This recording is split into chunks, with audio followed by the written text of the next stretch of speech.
Track and field has always been a major part of my life, and it has taught me that dedication and hard work can get you anywhere. Track has always been my favorite sport, and this is mostly because it was something that I excelled at. In elementary school, I was always the fastest kid in the playground and won a lot of ribbons at the annual elementary track meet. As high school rolled around, I put a lot of hard work in the gym and on the track. I was fairly successful, placing top 8 in my hurdle events in the WPIAL, which was our division. I was good for the area, but didn't really compete or medal at the state meet. My senior track season was going to be my best. I trained all off season for it and wanted to make sure that it was my best season. I was determined to place at states in both of my hurdle events, and this is what I mainly focused on. My good buddy Ethan kept telling me that we were going to have a great 4x4 team. I didn't believe him the slightest because it requires 4 very fast and strong runners. This event is my favorite event in track to run, but I never thought we would have 4 guys who could run it. Boy, was I wrong. The season started and our 4x4 team was decent, running about a 340 in some of the smaller track meets. This was very good for our section, but it was not good enough for the WPIAL division. We had a few guys who could run a decent 400, but none that ran a great one. In order to compete at higher levels, we needed 4 extraordinary 400 runners. At the 5th meet of the year, we found our team. We had a dream team, or not so much. The 4 guys were Ethan, who was a very dedicated cross-country runner and a very determined athlete. He was very by the book and just a good all-around kid. The other 2 were the 2 very goofiest kids on the team. They were freshmen. Nate was a very fast sprinter who was very undisciplined. He was also sort of a head case. Nate got suspended for a week early in the season for drop kicking another kid in the hallway. He always seemed to freak out at track meets or in practice over the stupidest things. He was very talented, but needed to keep his head on straight if he wanted to be any good. The other freshman was Dylan, a soccer player who decided to run track at the last minute. He was just as much of a goofball. The kid never stopped moving or talking, and I think he drove both of my coaches insane by the second practice. He was also a very talented runner and didn't realize his potential. Being the only senior in the group, I decided that I was going to motivate these kids. They truly didn't realize how rare it is to have 4 people on a good team.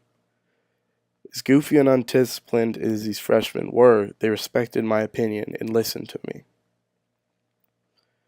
The season progressed quickly, and we were all improving mentally and physically. There was one event that stood out that kind of showed us that we have a very high caliber team. This was the MAC meet, which consists of about 50 schools. The freshmen were so nervous and kept telling me that they were going to mess up or start out too fast or drop the baton, and I told them something that I think really stuck with them and calmed them down before the big races. I told them, listen, track is a very simple sport. All you have to do is start out fast, run fast in the middle, and run fast at the end. They thought this was kind of funny, but it's very true. That's exactly what they did. We placed 4th with a time of 3:31, beating our old record by almost 3 seconds. We all knew we had something very special. In early May, the seasonal meets had finished, and we were preparing for our state qualifying meet, which was called the WPIAL meet. This meet was massive and consisted of about 120 schools. We trained very, very hard for these few weeks preceding it. Every day we went out to the track and ran some of the hardest workouts I've ever had to do. It was miserable, but we had our eyes on the prize. I could truly see how much the freshmen had grown up. Instead of complaining about running and working out, they wanted to get better. They wanted to be the best. The weather for the state qualifying meet was perfect. It was sunny and warm. We were well rested and ready to win. We were ranked number 1 with a time of 3:28.52 and needed to place into the top 5 if we wanted to make it to state. The race started with Nate, who took off faster than I've ever seen him run. He ran the fastest lap he'd run to that point, and I was so proud of him. He passed the baton off to Dylan, who ran a good first half of the lap and was right where he needed to be. Then the race took a turn for the worst. Dylan got stuck behind a few kids and was forced to bow out and hand off to Ethan in the 5th lane. This probably added at least 5 meters to his race and added a few split seconds. The baton was passed to Ethan in 5th place. He was quickly passed and handed off to me in 6th. I accelerated around the first curve and realized that if we wanted to win, I had to make my move now. I took off as fast as I could and passed the kid in 5th place. Now all I had to do was maintain 5th. I crossed the finish line about 5 meters ahead of the kid in 6th place, and we were off to states. The team jumped around with excitement, but I was extremely worried because I was in a ton of pain. After the state qualifying meet, I had the worst headache I've ever had. Every heartbeat caused my head to throb. I was sensitive to light and sound, and I also couldn't run. Any type of physical activity caused this headache to return. I talked to my athletic trainer, and he advised me to go to the hospital and get a brain scan. I had also done some research on my own and self-diagnosed myself with a condition called exertion headaches. They were painful and were typically caused by overexertion during a physical activity. They then lasted for a few weeks and only went away with rest.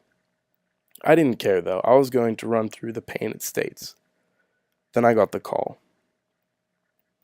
The doctor told me that there was an obvious bright spot on my brain scan and that I had to see a specialist. The specialist told me that I couldn't run. We were screwed. The next best guy ran 6 seconds slower than I did, which left no hope at states. I told the team the news with tears in my eyes. They were devastated. All of this hard work we put in was all a waste. Countless hours in the gym and on the track were all for nothing.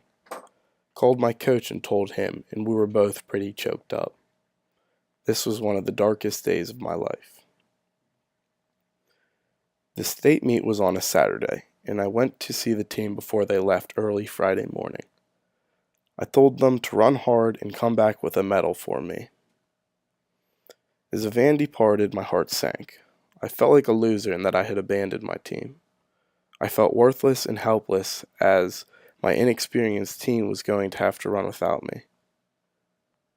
Later that day, I had a checkup and was going to find out exactly what was wrong with my head. I sat in the room waiting for him, hoping that he wasn't going to tell me that I have brain cancer or something.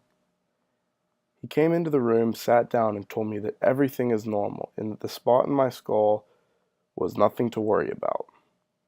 I was relieved. My mom asked, "Thank goodness, but can he run?" He replied, "Run, Ryan, run fast." The news was a true blessing from God.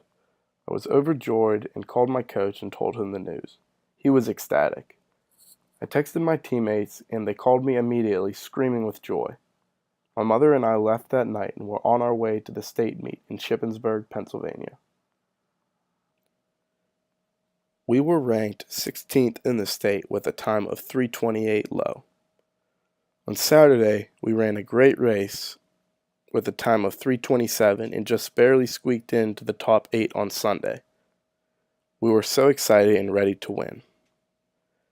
At finals on Sunday, the team ran a great race. Nate darted out of the blocks and handed the baton off in 6th place. Dylan also ran a great race and handed the baton off in 5th place. Ethan did his job and maintained 5th and handed it off to me. I took off and ran the fastest race I had ever run with a split of 49 low. As I ran down the back stretch, I passed the 4th place kid. I crossed the finish line in 4th and our time was 3:25.7. This was the second best run of our school history and the 4th best run in the state. 2 freshmen, a cross-country runner, and a hurdler from a small rural town put together one of the best teams in the state. This was due to the help of my coaches and the drive and the determination of all 4 of us. This was the best day of my life.